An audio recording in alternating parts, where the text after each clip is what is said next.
Hello friends, आज हमारी anatomy की अगली क्लास। ठीक है, आज की क्लास का हमारा टॉपिक होगा अंतःस्रावी ग्रंथि यानी एंडोक्राइन ग्लैंड्स। ठीक है, देखिए आज हम समझेंगे अंतःस्रावी ग्रंथि के बारे में। ठीक है, अंतःस्रावी ग्रंथियां क्या होती हैं। ठीक है, हमने जो कुछ ग्लैंड्स के बारे में आप लोगों को पाचन तंत्र में बताया था। ठीक है, लेकिन यहाँ पर आपको सभी ग्रंथि के बारे में बताया जाएगा। ठीक है, जितनी भी हमारी बॉडी में ग्लैंड्स होती हैं। ठीक, तो चलिए शुरू करते हैं आज की क्लास।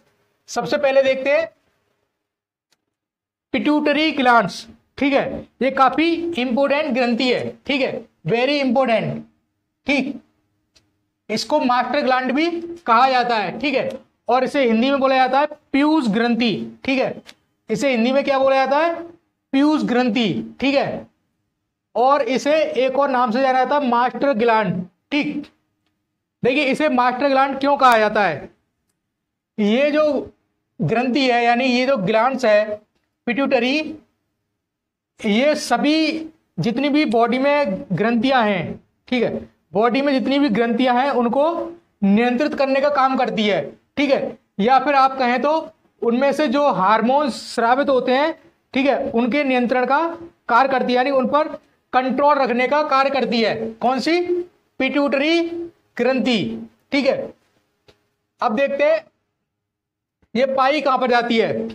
तो ये जो है हमारे बॉडी के हेड में पाई जाती है। ठीक है, हेड में हमारे हेड में एक बोन्स होती है जिसका नाम होता है स्फेनॉइड। ठीक है, जिसका नाम क्या होता है? स्फेनॉइड। स्फेनॉइड के बारे में हम आपको बता चुके हैं। ठीक है, स्केलेटन सिस्टम जब आपको पढ़ाया था उसमें आपको स्फेनॉइड के बारे में बताया था, और यह भी बताया था कि इसमें ही पिट्यूटरी ग्लैंड्स पाई जाती है। ठीक है, इस हड्डी का आकार होता है आपका चमगादड़ के आकार का या फिर चिड़िया के आकार का। ठीक है, इसमें ये ग्लैंड पाई जाती है, पिट्यूटरी ग्लैंड्स। ठीक, अब देखते हैं इसका आकार कैसा होता है। तो ये जो पीयूष ग्रंथि है यानी पिट्यूटरी ग्लैंड्स है, इसका आकार होता है आपका मटर के दाने के समान। ठीक है, किसी किसी किताब में ये लिखा हुआ है चने के दाने के समान। ठीक है, बात एक ही है, यानी काफी छोटी होती है। अब देखते हैं इसका वजन, इसका भार क्या होता है। इसका भार 0.5 ग्राम। ठीक है, 0.5 ग्राम इसका वजन होता है। किसी किसी बुक में ये लिखा हुआ है 0.6 ग्राम। ठीक है, 0.6 ग्राम। ठीक है, तो बात एक ही है, आप लोग इसे याद रखेंगे, काफी छोटी होती है। ठीक है, 0.5 ग्राम या फिर 0.6 ग्राम। ठीक, इसको एक और नाम से जाना जाता है, इसको एक और नाम से जाना जाता है। किसे? पिट्यूटरी ग्लैंड्स को। ठीक है, हम बात कर रहे हैं पीयूष ग्रंथि के बारे में। ठीक है, इसे एक और नाम से जाना जाता है हाइपोफाइसिस। हाइपोफाइसिस। ठीक है, इसे एक नाम से और जाना जाता है हाइपोफाइसिस। ठीक है, ये भी आप लोग याद रखेंगे। अब देखते हैं इसमें से कौन कौन से हार्मोन स्रावित होते हैं। ठीक, इसमें से कौन कौन से हार्मोन स्रावित होते हैं, ठीक है, उनको एक एक करके समझते हैं। सबसे पहला है आपका सोमेटोट्रोपिक। ठीक, जो सोमेटोट्रोपिक हार्मोन है, ठीक है, जो सोमेटोट्रोपिक हार्मोन है उसे ग्रोथ हार्मोन के नाम से जाना जाता है। क्यों जाना जाता है? क्योंकि ये जो है वृद्धि से संबंधित है। ठीक है, बॉडी की वृद्धि से संबंधित है। ठीक है, कौन सा हार्मोन? सोमेटोट्रोपिक हार्मोन। ठीक है, ये एग्जाम में काफी ज्यादा पूछा जाता है और काफी ज्यादा इंपॉर्टेंट भी है। ठीक है, कौन सा? सोमेटोट्रोपिक हार्मोन ग्रोथ हार्मोन है, यानी कि वृद्धि से संबंधित है।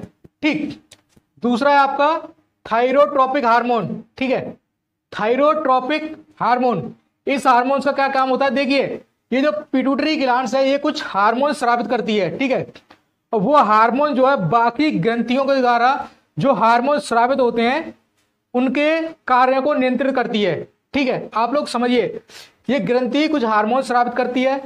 ठीक है, वो जो बाकी ग्रंथियां हैं वो जो हार्मोन स्रावित करती हैं उनके ऊपर कंट्रोल रखने का काम करती है। ठीक है, यानी इसके हार्मोन्स उन सभी के हार्मोन्स को कंट्रोल करने का काम करते हैं। ठीक है, तो ये हो गया आपका थायरोट्रोपिक हार्मोन। इसका काम क्या होता है? ये थायराइड ग्रंथि के कार्य को नियंत्रित करता है। ठीक है, आगे बताएंगे थायराइड ग्रंथि से कौन सा हार्मोन निकलता है। ठीक है, तो ये जो उस हार्मोन को कंट्रोल करने का काम करता है, कौन सा?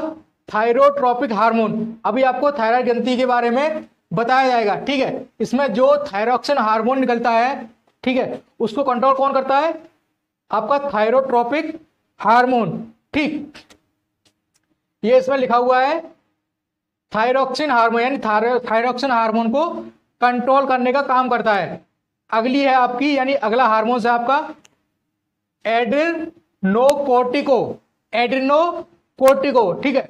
ये है आपका एड्रेनोकोर्टिको, इसे आप लोग याद रखेंगे, ये एग्जाम में पूछ ले जाते हैं, ठीक है। ये आपको मिलान के लिए भी दिए जा सकते हैं, एड्रेनोकोर्टिको, ठीक।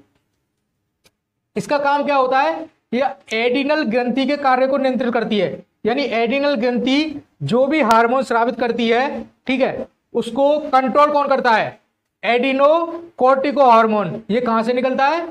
पिट्यूटरी ग्लैंड से, यानी पीयूष ग्रंथि से निकलता है, ठीक। अगली है आपकी गोनेडोट, ठीक है, यानी अगला हार्मोन है आपका गोनेडोट, ठीक। गोनेडोट क्या करता है?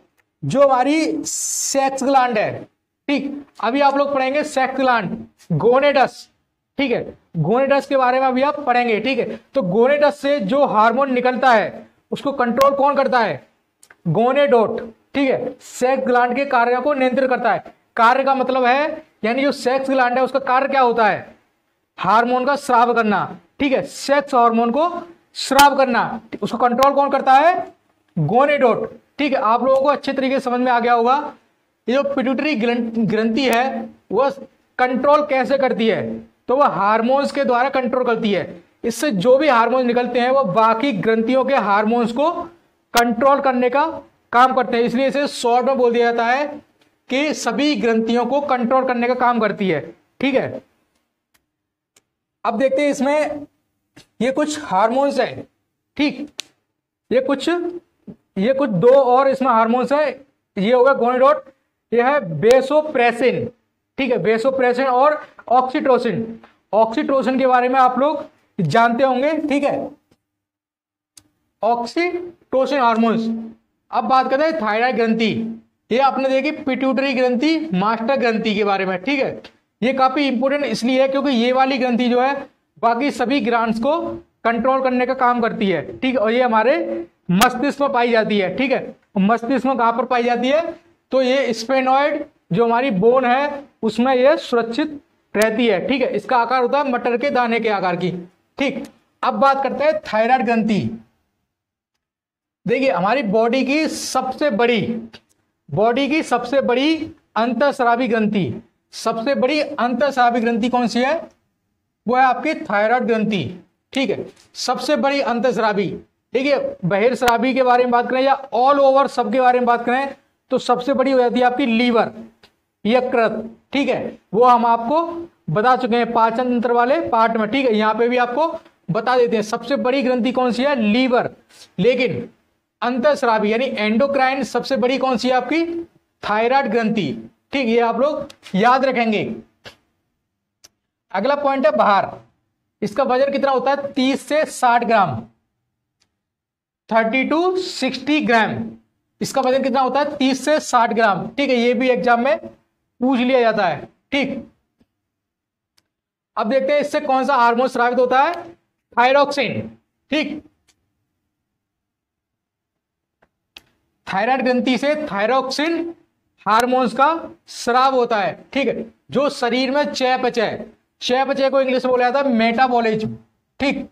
लेकिन आपके एग्जाम में मेटाबॉलिज्म ना दे करके चयापचय ही लिखा आएगा, ठीक है, तो आपको इसको समझना पड़ेगा, ठीक है। चयापचय का मतलब होता है मेटाबॉलिज्म या फिर पाचन की क्रिया, ठीक।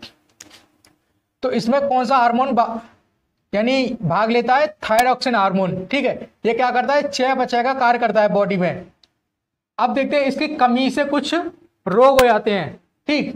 पहला आपका मिक्सोडिमा। जब भी बॉडी में थायरोक्सिन हार्मोन्स की कमी हो जाती है तो फिर मिक्सोडिमा नामक रोग हो जाता है, ठीक। दूसरा आपका जड़वामंता, ठीक है, ये नाम आप लोग याद रखेंगे, जड़वामंता। अगला है घेंगा और हाशिमोटो, ठीक है।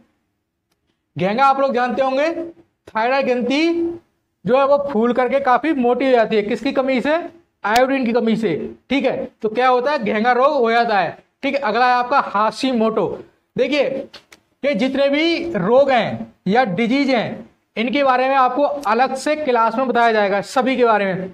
यहां पर सिर्फ आप इतना समझिए कि ये जो थायराइड ग्रंथि है या फिर थायरोक्सिन हार्मोन्स है, इसका कम स्राव, ठीक है, इसका कम स्राव की कमी से क्या हो जाता है?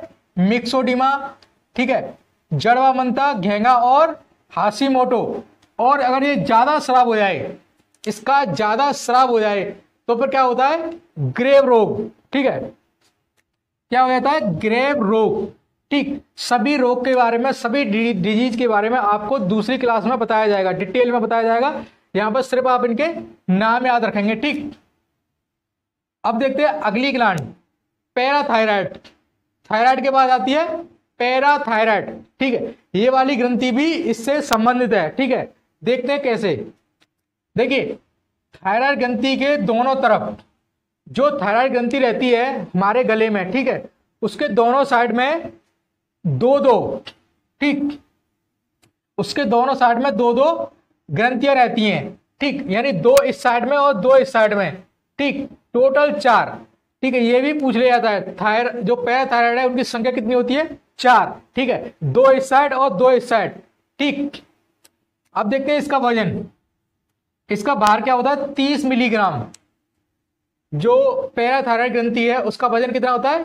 30 मिलीग्राम। ये कहां पर होती है? आपकी थायराइड ग्रंथि के दोनों साइड में रहती है। ठीक है, ये भी एग्जाम में आ सकता है कि थायराइड ग्रंथि के पास होती है या फिर थायराइड ग्रंथि पर होती है। ठीक, तो इसका संबंध किससे है? थायराइड ग्रंथि से। किसका? पैराथायराइड। ठीक, ये कौन से हार्मोन का स्राव करती है? पैराथार्मोन। ठीक, देखिए इनके नाम जो काफी मिलते जुलते हैं, पैराथायराइड, पैराथार्मोन। ठीक है, थायराइड, थायरोक्सिन हार्मोन। ठीक है, तो आपको याद रखने में काफी आसानी होगी। देखिए इसके कार्य क्या होते हैं। जो पैराथायराइड ग्रंथि है या फिर जो पैराथार्मोन है, जो कि स्राव होता है पैराथायराइड से, रक्त और हड्डियों में कैल्शियम का नियंत्रण करता है। ठीक है, हमारा जो ब्लड है और हमारी बोन्स हैं, उनमें जो कैल्शियम की मात्रा है, ठीक है, उन पर कंट्रोल करने का काम करता है। उसको नियंत्रित करने का काम कौन करता है? पैराथार्मोन। कहां से निकलता है? पैराथायराइड ग्रंथि से निकलता है। ठीक, अगली आती है थाइमस ग्लैंड। ठीक है, थाइमस ग्लैंड ये हमारे चेस्ट में पाई जाती है। ठीक है, हमारे हृदय के पास में पाई जाती है, जिसे बोला जाता है आपका वक्ष या फिर थोरैक्स। ठीक है, ये हमारे थोरैक्स वाले पार्ट में पाई जाती है। ठीक, कौन सी? Thymus gland. इसका वजन देख लेते हैं, 30 से 40 ग्राम। इसका वजन कितना होता है? 30 से 40 ग्राम। देखिए वजन आपको इसलिए बताया जा रहा है ताकि आपको पता रहे कि कौन सी ग्रंथि बड़ी, कौन सी कितनी छोटी है। ठीक है, वजन में कितनी भारी है और कितनी हल्की है, इसलिए आपको वेट बताया जा रहा है। किसी किसी एग्जाम में इनका वेट भी पूछ लिया जाता है। ठीक, इससे थाइमोसिन, थाइमोसिन नामक हार्मोन का स्राव होता है। थाइमोसिन किससे? थाइमस।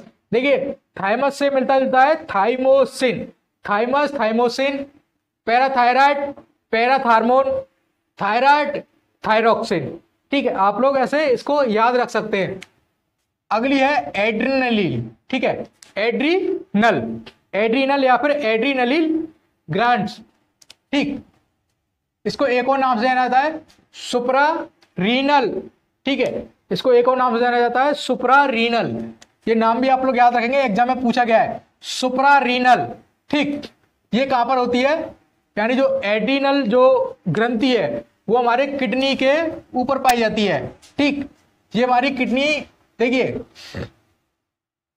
ये इस तरीके से रहती है, यहां पर ये ग्रंथि पाई जाती है। ठीक, इस साइड में, और इनकी संख्या होती है 2, एक इधर और एक इधर। और इनके 2 पार्ट होते हैं, एक ऊपर वाला एक नीचे वाला। ठीक, ये समझिए ये किडनी है आपकी, तो इसके ऊपर क्या पाई जाती है? आपकी एड्रीनल ग्रंथि। ठीक है, एड्रीनल ग्रंथि पाई जाती है, और एक ग्रंथि 2 पार्ट में डिवाइड रहती है।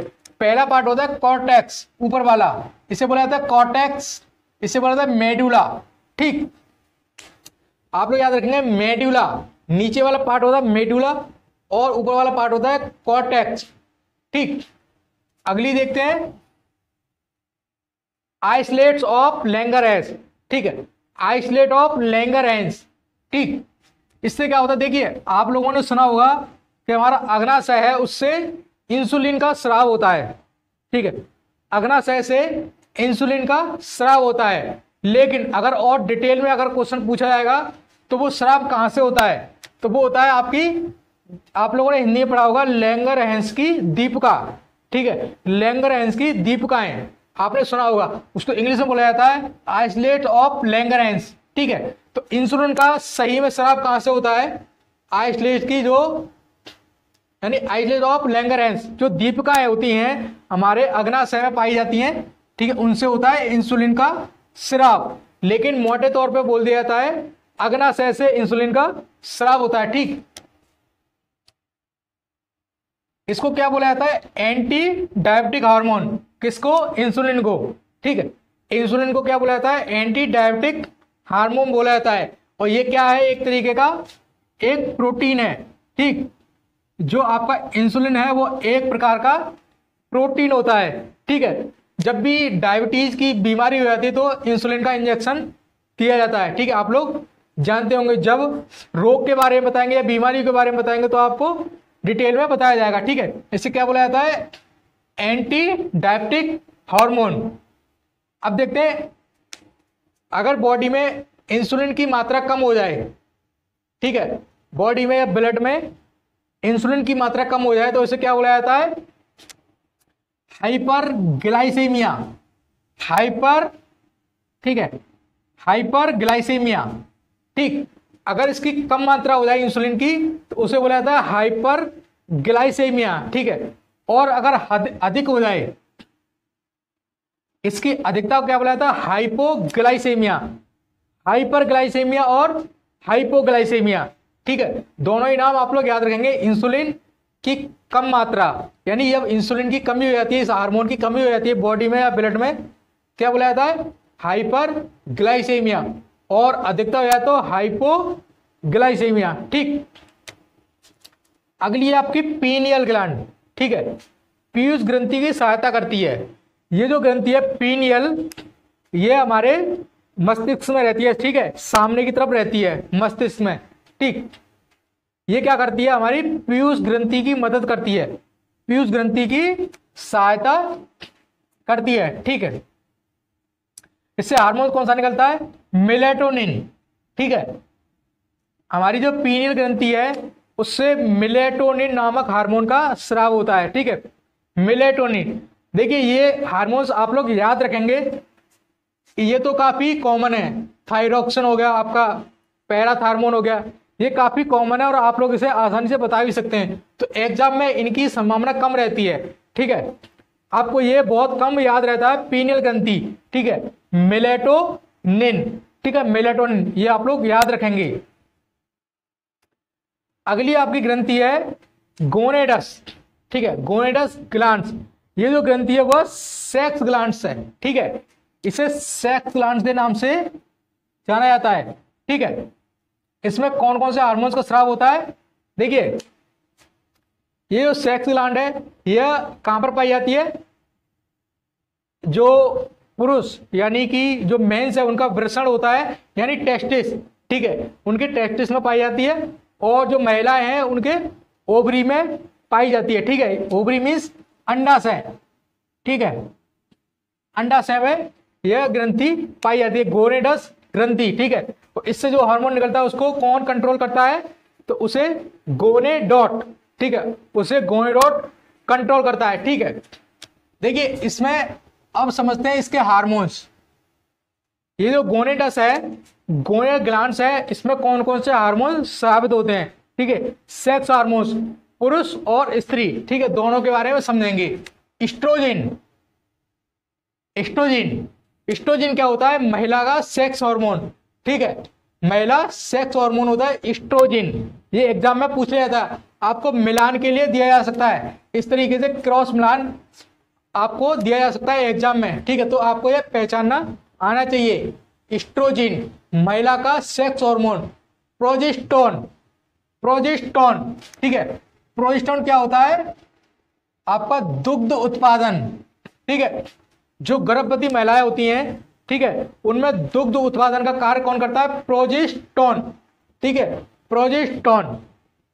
अगला है एंड्रोजन, ठीक है, एंड्रोजन, ठीक है।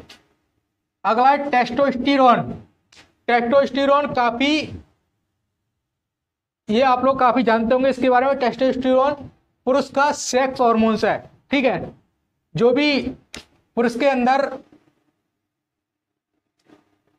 सेक्स संबंधी जो भी वृद्धि या विकास होता है, ठीक है, वो किससे होता है? टेस्टोस्टेरोन से, ठीक है। इससे मसल बिल्ड, ठीक है, और बॉडी में बालों की ग्रोथ, ठीक है, बॉडी में बालों की ग्रोथ किससे होता है? टेस्टोस्टेरोन, ठीक है। ये नाम आप लोग याद रखेंगे, टेस्टोस्टेरोन, ठीक। रिलैक्सिन, एक है आपका रिलैक्सिन, ये भी महिला का सेक्स हार्मोन्स है, रिलैक्सिन, ठीक। ये नाम आप लोग याद रखेंगे। रिलैक्सिन किससे संबंधित है? तो ये जो है सेक्स हार्मोन्स, ठीक, सेक्स हार्मोन्स। ये कहां से स्रावित होता है? आपका गोनेडस, ठीक है, गोनेडस से स्रावित होता है, ठीक। तो ये आप लोगों ने देखी कुछ अंतःस्रावी ग्रंथियां, यानी एंडोक्राइन ग्लैंड्स, ठीक है। ये टोटल आपको बताया गया है 8, ठीक है। 8 ग्रंथियां हैं जो आप लोग याद रखेंगे। पहली थी पीयूष ग्रंथि, मास्टर ग्रंथि, दूसरी है थायराइड ग्रंथि, तीसरी है पैराथायराइड ग्रंथि, ठीक। चौथी थी थाइमस, ठीक। अगली है एड्रीनल, ठीक है, एड्रीनल। उसके बाद थी isolate of Langerhans, isolate of Langerhans, ठीक।